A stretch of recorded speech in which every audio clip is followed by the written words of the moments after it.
Hello everybody. Today, for the inaugural video of this channel, I would like to talk about a dark secret that I've uncovered. This secret involves the popular video game, Minecraft. Now I assume that no one needs an introduction to what Minecraft is, so it should suffice to say that it is a very popular game, selling hundreds of millions of copies, and has a massive fan base all over social media. On the surface, this colorful game of procedurally generated worlds may seem innocent, but in reality, it harbors dark secrets and occult rituals that very few are aware of.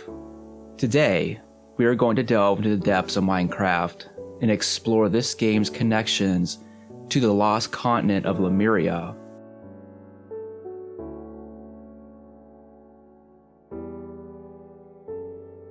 First, I would like to talk about the structure of a normal Minecraft world, so that everyone will at least be familiar with what I'm talking about. Specifically, the various dimensions that a player can visit. There are 3 dimensions that a player will travel between while playing the game: the overworld, the nether, and the end. When a player starts a game, they spawn in the overworld. This is the main survival dimension that will usually serve as the player's home base. The next area that a player can access is called the Nether. The Nether is essentially Minecraft's version of hell, filled with lava and fire. Dangerous enemies exist there, and the terrain is very difficult to navigate. However, the Nether also offers important resources that must be acquired if the player is going to progress towards Minecraft's end game. Once these have been acquired, the player can find an underground stronghold in the overworld and teleport to the 3rd and final dimension, the End. The End dimension is a large island surrounded by endless void that contains Minecraft's final boss, the Ender Dragon. Defeating the Ender Dragon spawns a new portal that the player can jump through and finish the game. Well, the credits roll at least. Technically the game doesn't end, as the player just respawns and then can keep playing for as long as they want. They don't necessarily even have to ever visit any of these dimensions. Minecraft doesn't force anyone down any particular progression tree. But this is the structure of a typical Minecraft game: overworld, then to the Nether, then to the End. Next, we need to talk about the demon Lurgo and the writings on Lemurianism that are the basis for this inquiry. In the 1990s, a collective was formed among several cultural theorists at Warwick University in England. The collective was named the Cybernetic Culture Research Unit. This group wrote about a wide range of topics, like cyberpunk, gothic horror, esotericism, occult works, and critical theory. They combined and built on the works of Deleuze and Guattari, H.P. Lovecraft, William Gibson, and William S. Burroughs. Major figures included Sadie Plant, Nick Land, and Mark Fisher. In 2017, a collection of her theory fiction writings was published as the CCRU Writings 1997 to 2003. The central theme of this book is events related to the demons of Lemuria, cosmic entities beyond our comprehension that are associated with the lost continent of Lemuria and the time sorcery of the beings that inhabited it. One demon that features prominently in Lemurian demonology, according to the CCRU, is the demon Lurgo. She is related to the Haitian voodoo Loa named Legba. Both are invoked in any ritual to initiate and facilitate communication with the gods. Hence the name Lurgo often is translated as the initiator. She is a celestial messenger, similar to the Greek god Hermes, also called Mercury in Roman mythology. The CCRU writings describe Lurgo as the first of the lemurs, responsible for initiations, door openings, thresholds, guides, and familiars. Also, as the only lemur of the first phase of Pandemonium, Lurgo is called the First Door, and also the Door of Doors. She is the Queen of Unlockings, and her sign is inscribed at the entrance of the temples of the Ma and above the shops of locksmiths. Finally, the CCRU writings say that Lurgo's implications within Lemurian divination are falling in the theocosmic sense, descent into hell, journey to the underworld, and pursuit of the nether axis to its ultimate conclusion. That last line is very significant to me. Descent into hell, journey to the underworld, and pursuit of the nether axis to its ultimate conclusion. An interesting fact about the dimensions in Minecraft is that there is a connection between them in regards to travel distances. If you travel 1 block in the nether, you will travel 8 blocks in the overworld. This means that to travel large distances in the overworld, it is actually easier to go to the nether, travel only 1/8 the distance there, and then return to the overworld, having traveled the desired distance. The result of this fact is that in Minecraft servers with a large player base, the nether will quickly become the most used means of travel. On some older servers, like the infamous 2B2T Anarchy server, huge highways have been built in the nether that stretch to the border of the world. In the 2B2T example, these highways run along the world's X and Z axes from north to south and east to west. It's in this where we can see the first manifestation of Lurgo in Minecraft. This entire method of traveling is one big ritual to Lurgo. To get to the nether, a portal must be built, a door to hell. The demon of door openings is summoned. Passing into the nether is a journey to hell and the underworld.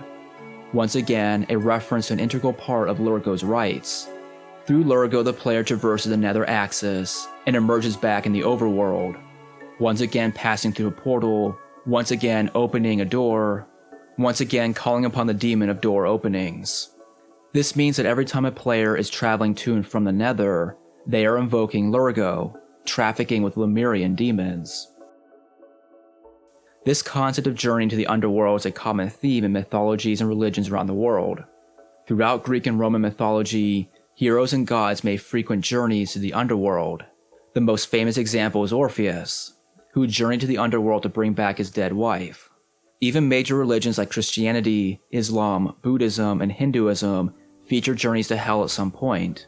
It's a universal theme that's found all over the world and throughout history. Minecraft is, therefore, just another part of the vast cultural and religious inheritance that some say come from Lemuria. But what is the ultimate purpose of invoking Lurgo in this game? To learn that, we must go to the game's ending. Once reaching the end island, the player must defeat the guardian dragon. When this is done, another portal is created, Lurgo summoned once more. Passing through the portal, the player is met with a scrolling text poem. This poem is in the form of a dialogue between two unknown entities. It is implied that these entities might be gods or higher dimensional beings. And this is the core purpose of the rites of Lurgo, to help facilitate communication with these gods. Just like Legba, the voodoo spirit, is an intermediary between humans and the spirits. According to the CCRU, in the Black Atlantean traditions, the primal alternation described by Lurgo's net span expresses the distance between divine unity and the void, God and chaos, an abysmal gulf crossed in every decadence ritual, opened and closed by Lurgo, Legba, or Logobub. Lurgo therefore serves as the means in which the player can traverse the vast void between dimensions, crossing the gulf between worlds to reach the divine. This reference to net span is also important for understanding the connections between Lurgo and Minecraft. The CCRU says Lurgo's net span, 1 to 0, links her to elementary principles of logical and arithmetical discrimination, binary codes, the origin of number, being and non-being. The association between Lurgo and binary code is obviously of extreme importance. Binary code, 1s and 0s, are the building blocks of all computer code, the basis of the software that makes computers work. Thus, not only is Lurgo invoked within the game, but the act of playing the game also involves Lurgo. Computers are the doorways to the divine realm, and their code is a voodoo rite that opens the door. Our entire world is built on an unending stream of Lemurian rituals. All video games, all electronics, the internet, and all computer systems are access points to the ancient magic and rituals of the lost continent of Lemuria. In Lemurian planet works, Lurgo's domain, 1 and 0, is situated between the orbits of Mercury and the Sun. Fittingly, the Roman Mercury, Greek Hermes, is entitled the Messenger of the Gods and associated with traffic in all its forms, including communication and trade. Lurgo's connection to the Roman god Mercury is very interesting. Mercury is the protector of travelers, which, as we have seen, traveling between dimensions is a major role of Lurgo in Minecraft. Lurgo is essentially the protector of the player throughout all of their journeys in the game. Through Mercury, we can see that Lurgo has a connection to communication. Of course, communication is another major building block of the world's technological infrastructure. Millions of computers communicate with each other every day in order to make the modern world work. Communication over telephone networks, over the internet, between servers. All of it and much more is utilized by billions of people and computers every day, and through it all, Lurgo is invoked. More and more every day through Lurgo, our world is becoming tied to Lemurian demons. The dividing line between the world of the gods and our physical world is being blurred by the proliferation of technology and communication systems. And Minecraft is only the tip of the iceberg. So as we can see, Minecraft might seem like a simple open world survival game, but once you peel back the pixelated graphics, you'll find a deep connection to the mystical traditions of Lemuria. In it, we can find reenactments of primordial human mythology and rituals designed to reach the divine. The question remains as to the purpose of all this technological voodoo. Is it just an innocent manifestation of the human subconscious? Maybe the game's developers unknowingly tap into ancient forces. Or perhaps, there's a more sinister purpose to these secrets. Is it possible that Minecraft is a secret plot to initiate a worldwide ritual to summon some unknown force from beyond our dimension? Or perhaps, it is merely just a small part of the mystical and technological forces that are transforming society today. We may never know what the true occult significance of Minecraft is, until it's too late.